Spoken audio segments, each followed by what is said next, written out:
But in the interim, it could end at any time. It doesn't mean that when you get married, when you say to each other, I'm going to stay with you for the rest of my life, because things change, doesn't mean that that's going to be true. You know, 5 years down the track, one of you might have completely fallen out of love with the other one and want to get into some other relationship, and then the relationship comes to an end. So all the time in our mind, we must be thinking, this relationship is going to end. Always knowing this relationship is going to end. Constantly thinking this relationship is going to end. That doesn't mean to say that you're thinking it into finish. It doesn't mean that because you're thinking like that, it's going to finish. What it means is that you're taking cognizance of the reality of the relationship. And that when it does end, because you've expected it to end, you're not so upset. There's not so much sadness, there's not so much sorrow, because you know that you knew from the beginning that it was going to end. Don't you believe me?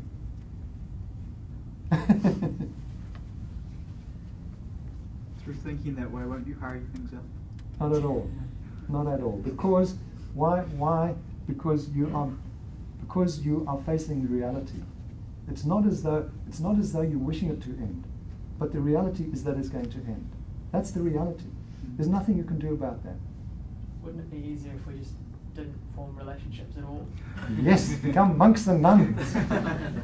What See where this is going. What about if you're sadder and you have more sorrow and suffering in the end, but in exchange for that you have more happiness by not thinking about the sadness while you're happy?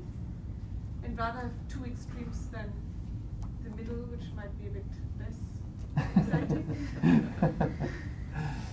Well, this is like the cup of coffee, you know.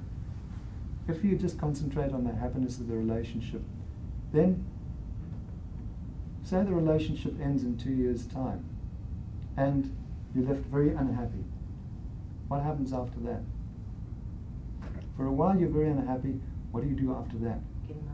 You get another relationship. You into the cups of coffee. You have another relationship. That comes to an end. Leave you very unhappy. Start another one. You never get any happiness.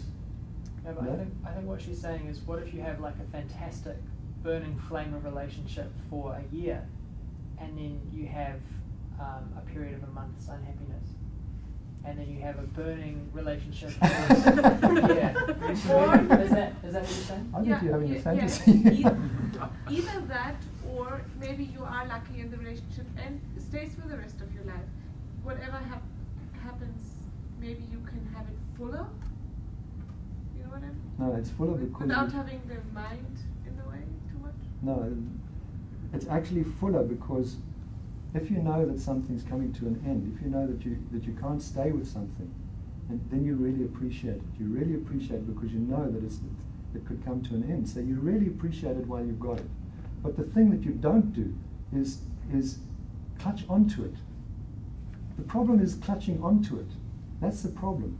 Clutching onto it when it's definitely come to an end, then you clutch onto it. That's what makes you unhappy. If you have a relationship and you know that it's coming to an end, but at the same time you really enjoy it. You really enjoy it. You're not thinking, oh, this is coming to an end. You don't get uptight about it. You just face the reality. You know, the reality is going to come to an end. You just have that in your mind. There's no tension about it. It's just, that is the reality. So I'd better face up to it. Like this life, you know. How long are you going to have this life? So I guess the main idea is not to have expectations. That's right. Build up that picture. That's right. Not to have expectations. Not to expect that this relationship is going to be the greatest thing in my life for the rest of my life. So the kind of premise of Buddhism is that if you see things as they really are, if you're realistic, you'll end up with more happiness than if you just throw yourself into it. Precisely. Because the reality actually, if you face reality instead of start running away from it, that's what we're trying to do. Because we want some stability, we want some safety, then we create everything as solid and independent. But reality is not like that. Reality is changing all the time. There's nothing solid, there's nothing stable. Definitely not relationships are definitely not stable. They're unstable like everything else. And we just have to recognize that fact, that the relationship is unstable. It changes over the time, and it's heading towards its demise. It's heading towards the end. You might have the great relationship. You might be the one that dies, and your husband is left, or your partner is left. The one that's grieving. So doesn't matter. Somebody's going to be left grieving. That's the nature of the relationship. Somebody's going to be left grieving at the end of it. But that's all right. That's the price. It's okay if you believe that at the end of your life you come to everything finishes. But unfortunately, from a Buddhist point of view, it doesn't. And in your next life, you're going to do exactly the same thing again. So for the rest of eternity, you're having these relationships that give you some kind of happiness and then fall apart. Constantly. For the rest of eternity, you're drinking cups of coffee. You never stop. You keep on clutching onto a relationship. This is going to give me happiness, then it falls apart. So you feel sorry for, it'll be a lot longer than a month, I think. Then you go for another relationship, the thing does the same, and so you keep on going. And what you're doing is you're fueling that going from life to life to life to life, because that's what your mind is doing. It's running after this experience. And so it doesn't ever stop and say, now, what is life really about? It keeps on going after the cups of coffee. And going on after the cups of emotional coffee, well, is the thing that actually pushes us from one life to another, to another, to another, to another. And never, never do we get perfect happiness. It's always these snatches of happiness, like the cups of coffee. So where's a cup of coffee that gives me a little bit of happiness? Then, after a while, I start suffering again. And then what happens when you're in Iran and you're a homosexual? What happens if you're gay in Iran? Now you want a relationship because that's what you've trained yourself to want. Now you're in a situation where to have that relationship is going to cause you a lot of torture and a lot of probably killing. And that's the sort of thing that this clutching on leads us to.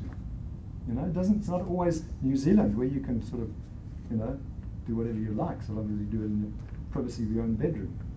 Not like that. Lots of places in this world, you have the kind of relationship that you really want, you can't have. What if you're born into a Sharia, into a society that operates under Sharia law, that when you're 12 years old you can be sold off to some person that's 50 years older than you? What about your relationship then?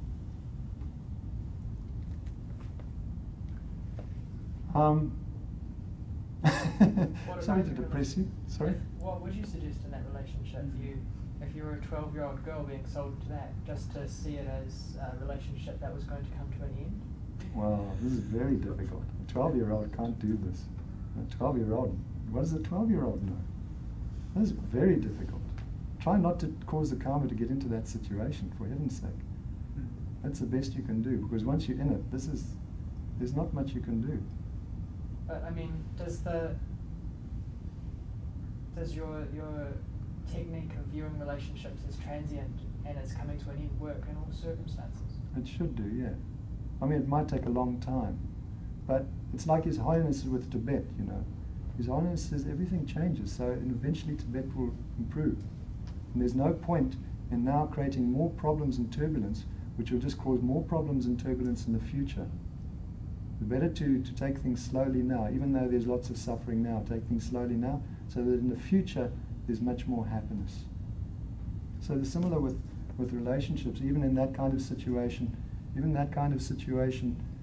better to think, well, this will come to an end, this too passes. Some things we can do something about, other things we can't do anything about. Those things we can't do anything about, we have to train our mind to be patient with it. I think this thing also passes. This is part of my negative karma that I'm working through. That situation. But if you keep on clutching at relationships like in this way, you don't change your mind, then definitely you're going to land up in the future in some kind of relationship that gives you really a lot of problems and difficulties. Really. So, if you view relationships as transient and as passing, then does that give one license to do whatever one likes?